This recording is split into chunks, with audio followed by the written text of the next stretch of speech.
Hello everyone, आज start करने जा रहे हैं प्रैक्टिस सेट पेपर सेकंड, क्योंकि मैंने फर्स्ट करा दिया है। ये जो विवेक सर द्वारा लॉन्च किए गए सेट हैं उसमें हम आपको हिंदी का सेट करवा रहे हैं, तो प्लीज़ आप लोग देखिएगा। चलते चलते हैं यार, नेक्स्ट सेट देखते हैं।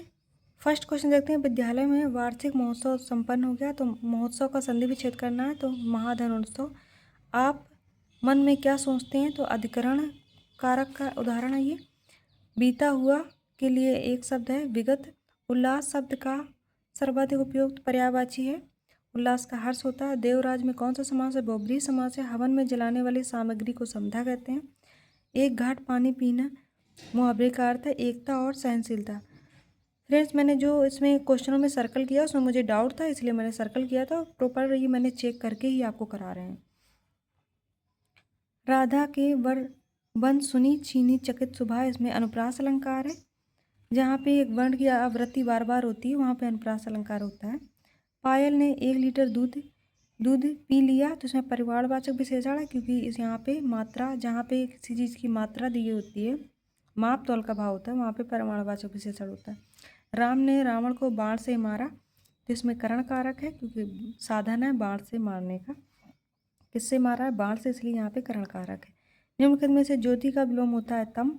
ज्योति में उजाला, तम में अंधेरा। निम्नलिखित में से कौन सा शब्द सर्वनाम है? तो कौन, राम, बचपन, समूह, ये सारे संज्ञा है, और कौन जो है वो आपका सर्वनाम है। हंस पद का प्रयोग कहाँ किया जाता है? किसी शब्द के छूट जाने पर हंस पद का प्रयोग किया जाता है। नेक्स्ट, यामा किसके द्वारा लिखी गई रचना है? तो महादेवी वर्मा की है। निम्नलिखित में तत्सम है कृपा, बाकी खटिया, आटा, पहिया, ये सारे तद्भव।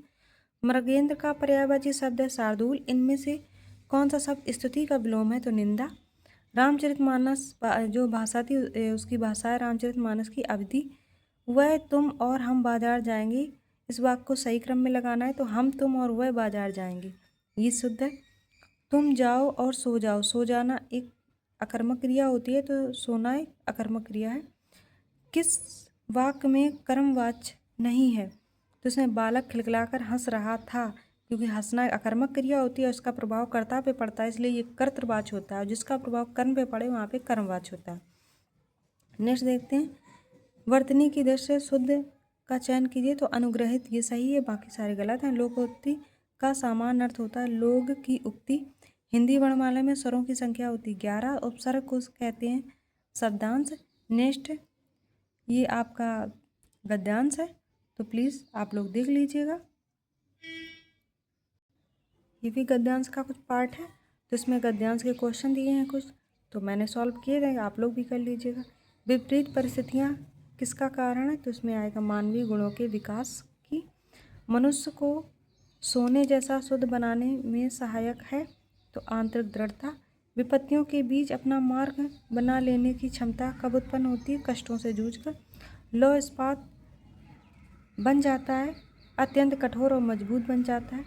शारीरिक श्रम से शरीर होता है बलिष्ठ, दृढ़ और लचीला। इसमें ये जो दिया है, तो इसमें कुछ डाउट था मुझे, इसलिए इसको मैंने बहुत से सही से देखा, तो आप फिर देख लीजिएगा।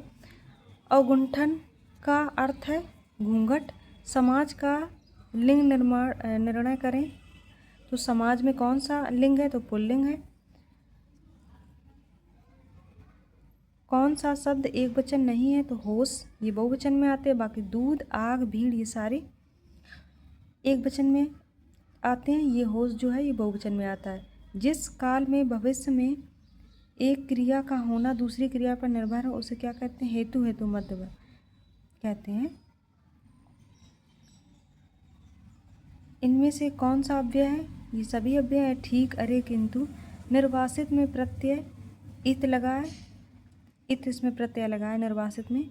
सर्वश्रेष्ठ रस किसे माना जाता है? श्रृंगार रस को सर्वश्रेष्ठ रस माना जाता है। छंद का सर्वप्रथम उल्लेख कहाँ मिलता है? तो ऋग्वेद में मिलता है। नेक्स्ट देखते हैं। शिव शंभू के चिट्ठे किसकी रचना है? तो बाबू बाल मुकुंद गुप्त की रचना है। जहाज का पंछी किसकी रचना? इलाचंद जोशी का है। ये सारे आपके हो गए 40 क्वेश्चन। तो प्लीज़ आप लोग लाइक करें, सब्सक्राइब करें, सपोर्ट करें। प्लीज़ कमेंट जरूर करें कि कैसा लग रहा है आपको सेट, तो हम आगे आपको कराएंगे। Please, okay, thank you.